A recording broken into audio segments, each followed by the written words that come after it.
I'm here with Adam York again, and biological farmer in Jacksonville, Illinois, and he's a biological farmer, not an organic farmer as of yet. So I'd like to talk a little more about the inputs and your application rates to get you into this biological space that you're talking about with high yields and lower cost of investment.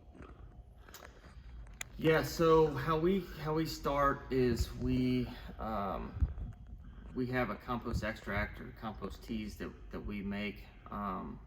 We are putting that in furrow with certain food sources. Pacific Gro being one of those food sources, seed crop being another food source. We create a couple products. Here we have an advanced garden, a bioredux, and a green leaf product that we produce here in-house. We add those to the mix, and then we also have, we add some kelp to the starter mix. So we kind of go to bat with that. We have switched over to still using nitrogen, but we've cut our rates back tremendously from what we've done in the past. So we go with the liquid 28 and ATS, and we're adding some humic, some molasses, carbon sources to that, some molybdenum, and other certain nutrients that we add to that mix to kind of help keep it stabilized and kind of really trying to get that converted over to an amino acid as quickly as possible. Do you see any difference in like your brix of your crop? Yes, so there is, we do a lot of brix testing. It seems like to us what we've seen around this area, at least anyways, where guys are still using GMO crops and just doing a conventional program, we're seeing a lot of 5s and 6s. I'm not saying there's not any that are higher than that, it's just what we've seen over the years. When you switch over to a biological, a different different method, like kind of what we're doing, you're seeing these brix really jump up.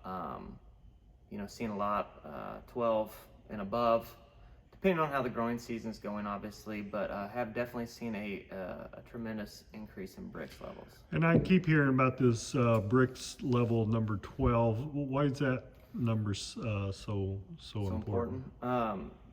So when you're able to sustain brix levels above 12, you are limiting that plant from the risk of disease and insects.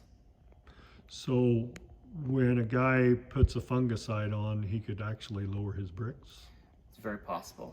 So, what we've done in a good scouting method is get yourself a refractometer, go out in the field, check your brix ratings, and if you are 12 or above,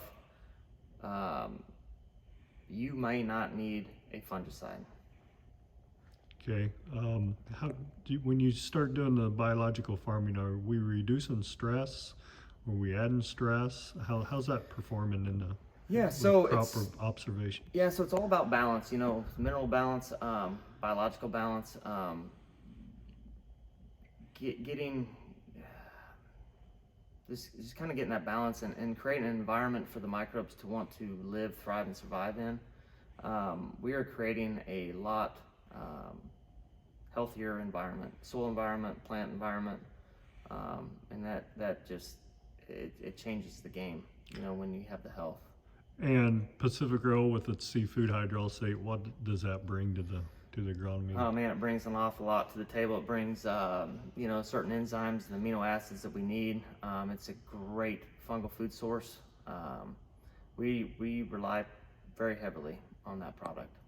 So it's kind of your foundational product to make the system work. Yeah, it's a good piece to this huge puzzle that we're all trying to figure out. And sea crop, we talked about that a little bit with its all its minerals. Some of it we don't even talk about in agronomy. But how important is all these 80 some odd essential minerals that goes into sea crop? Yeah, these trace minerals are huge. Conventional ag talks about a few minerals, and when you get down to this type of farming that we are doing, all minerals matter. And sea crop is great. It has some biology with it, but it also has 80 some different trace minerals that come to play a huge role into what we're doing and feeding that plant. And when farmers say, well, if I don't put any MAP or DAP out there, I'm mining the soils, what are you seeing with your soil test after you've Yeah, been down this journey 10 years or more? Yeah, everything has been staying status quo. I think it's something you always need to pay attention to. We annually test. We have 4 different fields on our farm that we test every year.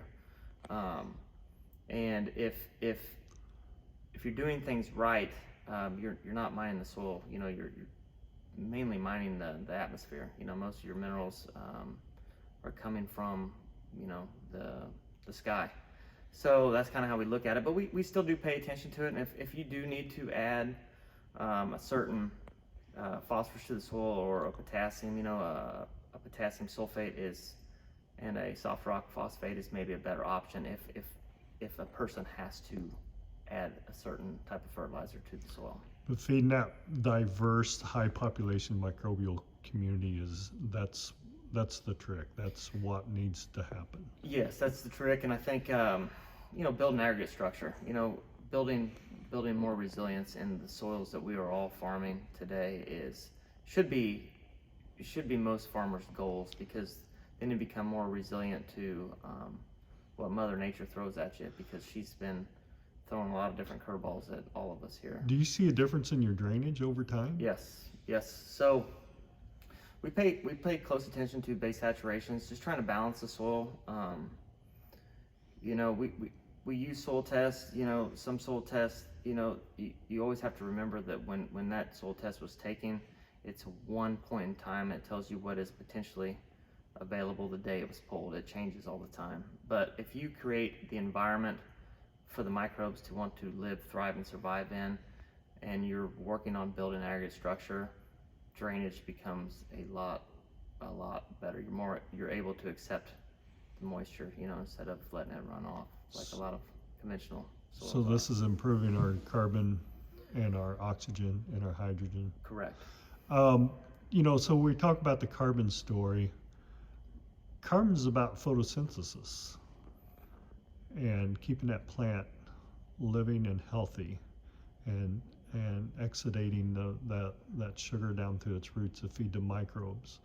By using a lot of the chemistries, I see these plants slowing down, so that does nothing for us in the carbon world as far as sequestering carbon. So yeah, so sequestering carbon. So, you know, if you know,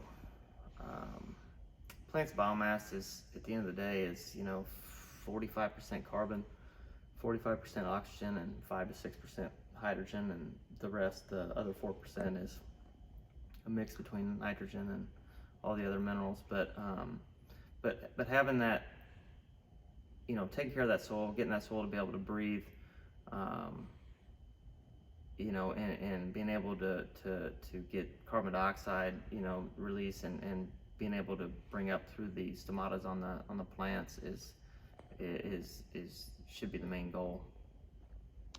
Well, thank you very much. This is a successful biological grower here in Jacksonville, Illinois, Adam York, and he's got a nice business called AgriBio, and he produces a lot of these biological enzymes for your soil. So reach out to Adam sometime, and he's one of Pacific Gro's main dealers. Thank you.